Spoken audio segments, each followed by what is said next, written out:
De neuronas, emociones y motivaciones. Pasantes Herminia. ¿Cómo está formado y cómo funciona el sistema nervioso? El sistema nervioso está constituido por dos grandes tipos de células, las neuronas y las células gliales.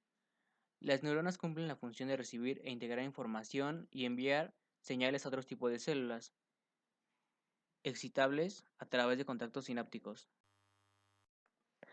Las neuronas se componen básicamente de tres partes: el cuerpo neuronal o soma, una prolongación larga y poco ramificada llamada axón, y las dendritas, que son prolongaciones muy ramificadas alrededor del soma. En forma esquemática se puede decir que las dendritas actúan como antenas que reciben los contactos de otras células.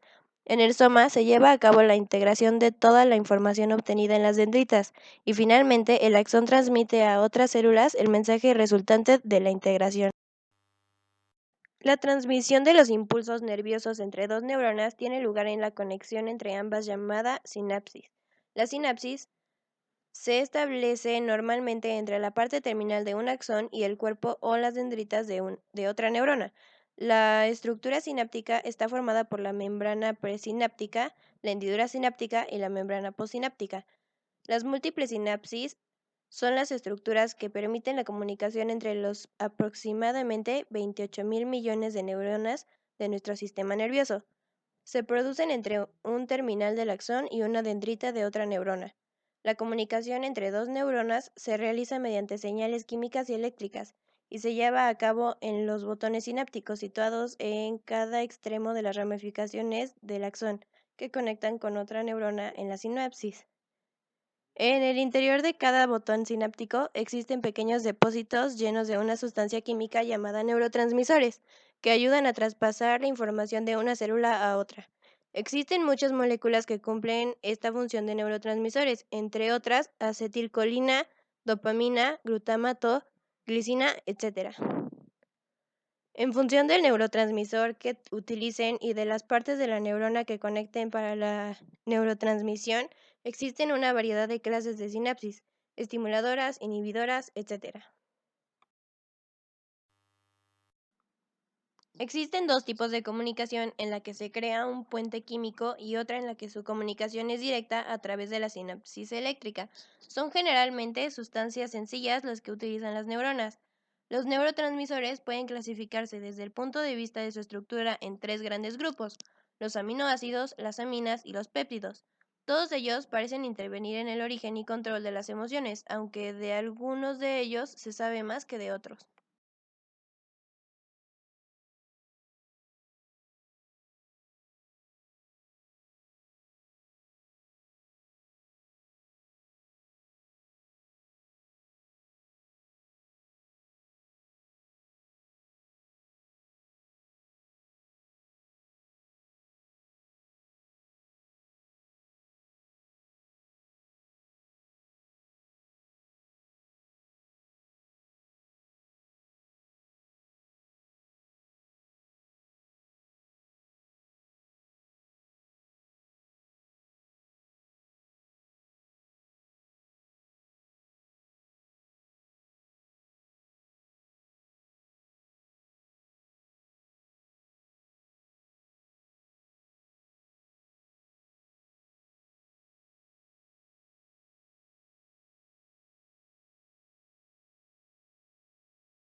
Las neuronas tienen dos tipos de prolongaciones, unas generalmente ramificadas que confieren a estas células su aspecto estrellado o arborizado característico y otras más largas y más sencillas.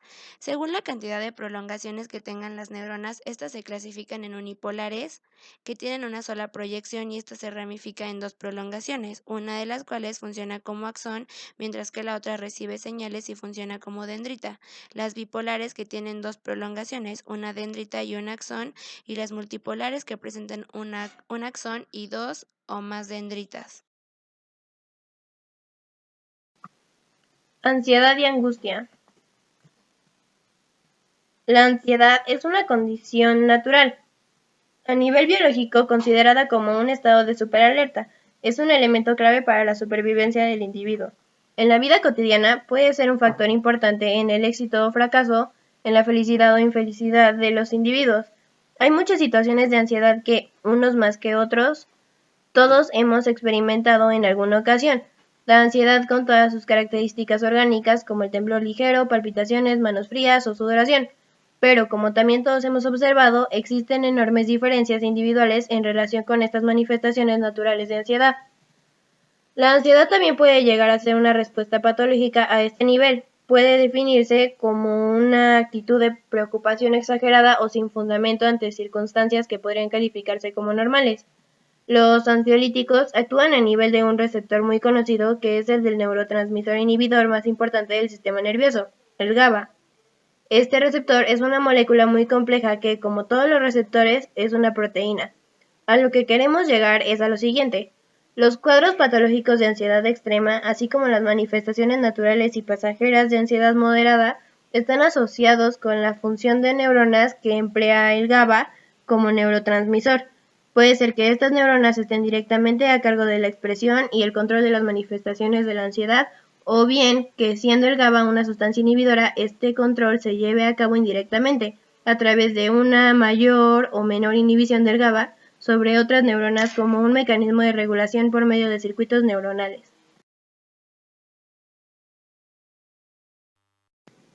Depresión.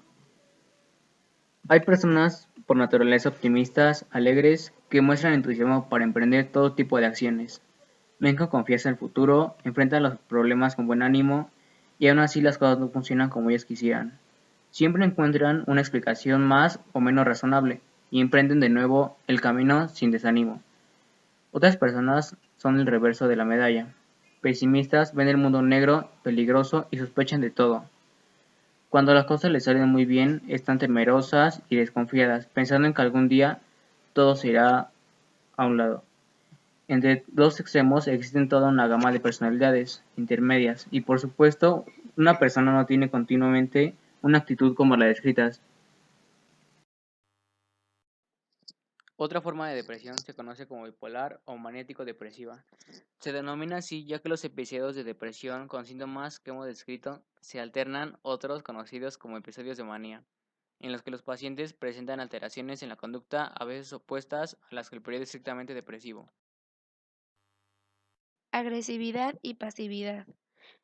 Hay sujetos que son naturalmente amigables, tranquilos, de naturaleza pacífica, en quienes las manifestaciones de agresividad se dan solamente en condiciones extremas. Otros, en cambio, son irascibles y reaccionan ante estímulos que pasarían inadvertidos para otros con una carga de agresión exagerada. Como todos y cada uno de los aspectos del comportamiento humano, la agresividad es el resultado de la función de las neuronas integradas en circuitos. Para avanzar en el conocimiento de las estructuras cerebrales relacionadas con la agresividad, los investigadores han realizado estudios en especies animales en las que el comportamiento agresivo está bien determinado. Actualmente se conocen al menos 6 áreas en el cerebro relacionadas con la agresión, de las cuales las más importantes son la amígdala y el hipotálamo, que forman parte del sistema límbico. En general, se han descrito al menos 3 tipos diferentes de comportamiento agresivo. 2 de ellos se refieren a conductas en cierto modo biológicamente instintivas. El primero está relacionado con una actitud depredadora, es decir, con la necesidad de manifestar agresión hacia una presa potencial que servirá de alimento o con una actitud de defensa ante un peligro. El segundo se refiere a un comportamiento defensivo ante posibles ataques a las crías. En estos dos casos, la conducta agresiva se manifiesta hacia un individuo de una especie distinta.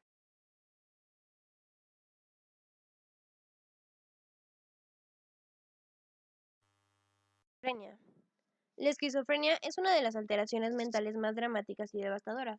Los individuos con este padecimiento presentan una perturbación severa de la personalidad, caracterizada en sus etapas más críticas por una pérdida del sentido de la realidad. En un principio, estos síntomas podrían confundirse, ya sea con simples estados de desgano y apatía o con un trastorno de tipo depresivo. Sin embargo, aparecen después síntomas más características, falta de atención y ausencia de motivación, Asimismo, se advierte una incapacidad para sentir afecto en todas sus manifestaciones, que de nuevo va mucho más allá de una simple misantropía. Esta conducta normal se alterna con otros periodos en los que los síntomas son menos claros, aunque el individuo sigue presentando una conducta excéntrica con un claro rechazo a las relaciones. La demostración de un contenido genético en muchos casos de esquizofrenia se obtuvo de estudios en los que se detectó primero un grado de incidencia de cerca del 15%, es decir, claramente por encima de la distribución general en algunos grupos familiares. Sin embargo, este dato por sí no es suficiente para afirmar la existencia de un componente hereditario en la génesis del padecimiento. Las investigaciones llevadas a cabo en gemelos idénticos adoptados por distintas familias mostraron los siguientes resultados. La frecuencia de aparición de esquizofrenia en los dos gemelos fue de 30 a 50%, independientemente de que hubieran crecido en la misma familia o en familias totalmente distintas en cuanto a niveles de educación, posición económica y características étnicas o culturales. De estos resultados podemos obtener dos conclusiones. Primera, que existe efectivamente un componente genético en la aparición de la esquizofrenia, ya que, si no fuera así, la incidencia de esta enfermedad en estos gemelos debería ser cercana al 1% promedio que se presenta en la población mundial. Y segunda, que a pesar de la existencia de este componente genético, este no es suficiente para desencadenar el desarrollo del mal, ya que, si así fuera, la frecuencia de aparición sería nula. Ilusión efímera. Las llamadas drogas psicotrópicas o psicoactivas, es decir, aquellas que afectan la conducta, tienen efectos distintos y también diferentes mecanismos de acción. En general, las drogas psicoactivas pueden agruparse en estimulantes con efectos combinados, euforizantes, depresores y de cambios con la percepción sensorial y alucinógenos. Las drogas con efectos estimulantes son la cocaína y las anfetaminas. En el grupo 2 se incluyen la fenilciclidina, los opiáceos, morfina y heroína y marihuana. Y en el grupo 3 de las drogas, los alucinógenos se consideran la psilocibina, la mescalina y el LSD. El avance de la investigación en neurobiología ha permitido conocer con cierta precisión los mecanismos a través de los cuales actúan algunas drogas. Se emplean desde sistemas in vitro, aislando las terminaciones sinápticas o las membranas que contienen los receptores postsinápticos, o bien empleando células nerviosas en cultivo. Las células se extraen del cerebro de animales muy jóvenes o aún en estado fetal, se dispersan y se siembran en platos de plástico. Si se les proporciona un ambiente adecuado, estas células pueden mantenerse vivas durante días o aún semanas. Con tratamientos apropiados puede eliminarse, por ejemplo, la población de células gliales y dejar solamente un tipo de neuronas o a la inversa. La tolerancia es la característica bien conocida de las drogas psicoactivas. Consiste en la necesidad de incrementar sucesivamente la cantidad de droga administrada para obtener el mismo efecto. La tolerancia se desarrolla después del uso frecuente de las drogas, aunque su intensidad varía para las distintas drogas, así como para los distintos efectos de la misma. La adicción es la necesidad que experimenta el individuo, que puede ser física y emocional, de recibir una droga. En realidad, la separación entre dependencia física y emocional es artificial, ya que ambas tienen su origen en el cerebro, aunque muy probablemente sus mecanismos sean distintos. El síndrome de abstinencia es el conjunto de manifestaciones orgánicas y conductuales que se presentan cuando un individuo que ha estado consumiendo en forma crónica una droga interrumpe su uso bruscamente. Actualmente se considera que estas características son una manifestación de la plasticidad de las neuronas, es decir, de su capacidad de adaptarse a condiciones nuevas, en este caso la presencia en el cerebro de una sustancia extraña. Estos fenómenos serían, en consecuencia, el resultado de una adaptación de las neuronas a un estímulo aplicado en forma sostenida, en este caso la droga. Es decir, las neuronas se han acostumbrado a recibir la droga y al ya no obtenerla, su función se ve alterada, provocando por una parte una necesidad imperiosa de recibirla de nuevo y por la otra, en caso de no conseguirla, una serie de trastornos tanto físicos como emocionales. Se ha visto que el interés de los animales de experimentación por recibir la droga es claramente diferente en intensidad si la infusión se hace en distintas partes del cerebro, y para un buen número de drogas de las que consumen los seres humanos se ha podido observar que al hacer llegar la droga a algunas áreas del cerebro, el interés de los animales es mucho mayor que si la droga llega a otras áreas.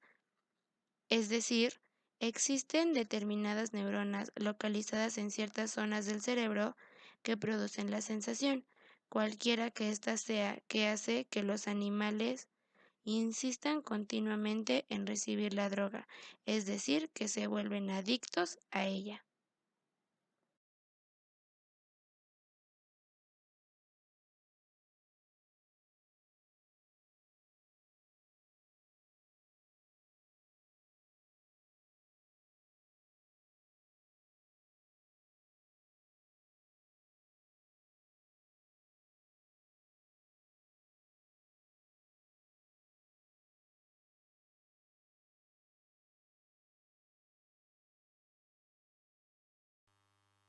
Erotismo y sexualidad. Los estudios en animales, en particular en los mamíferos, en lo que se refiere a la relación de los centros nerviosos con aspectos aparentes a la conducta sexual, han mostrado la existencia de núcleos cerebrales que se activan cuando se despierta en el animal la motivación sexual, lo que ocurre generalmente en el macho ante la aparición de la hembra en celo. Es posible que los avances de esta disciplina permitan más adelante identificar con certeza vías nerviosas y transmisores químicos involucrados en las respuestas sexuales de los animales y la del ser humano son casi iguales. La activación de neuronas en esas regiones del hipotálamo excita a su vez a otras que tienen a su cargo la iniciación y coordinación de un conjunto de movimientos musculares y viscerales, que se repiten muy consistentemente y culminan en la consumación de un acto sexual. Como en el caso de la mayoría de los temas tratados en este libro, la posibilidad de encontrar una relación entre el erotismo y la función cerebral, incluyendo la localización de alguna o algunas de las regiones específicamente responsables de un aspecto en la conducta humana, se complica por el hecho de que los estímulos en el animal son muy simples y bien caracterizados: el olor de la hembra en celo, el color del plumaje o del pelaje. En el hombre, además de la existencia de estos mismos estímulos sencillos que le permiten funcionar en una forma simple semejante a los animales, existen una multitud de motivaciones externas, pero más útiles, como la representación escrita o plástica, y de la manera muy importante a otras internas como la evocación o imaginación. El cerebro está formado por dos hemisferios, dos mitades simétricas y aparentemente idénticas. Sin embargo, la simetría funcional es evidente en manifestaciones tan comunes como la mayor habilidad que todos los individuos tienen en una mano con respecto a la otra. En realidad, muy pocas personas son efectivamente ambidiestras. La mayoría tiene mayor habilidad con la mano derecha, mientras que unas pocas la tienen en la izquierda. Desde ese tiempo se sabe que el control de estabilidad se encuentra en el hemisferio cerebral contralateral, es decir, en el izquierdo para los diestros y en el derecho para los zurdos. El interés por esta simetría o lateralización del cerebro se incrementó cuando se comenzaron a examinar con esta óptica a pacientes que tienen lo que se llama cerebro escindido. Las mujeres recuerdan mejor, por ejemplo, la colocación de los objetos en un recinto, son más hábiles para encontrar semejanzas y diferencias entre los objetos y tienen mejores resultados que los hombres en las pruebas de lenguaje, como en encontrar palabras que comienzan con una letra.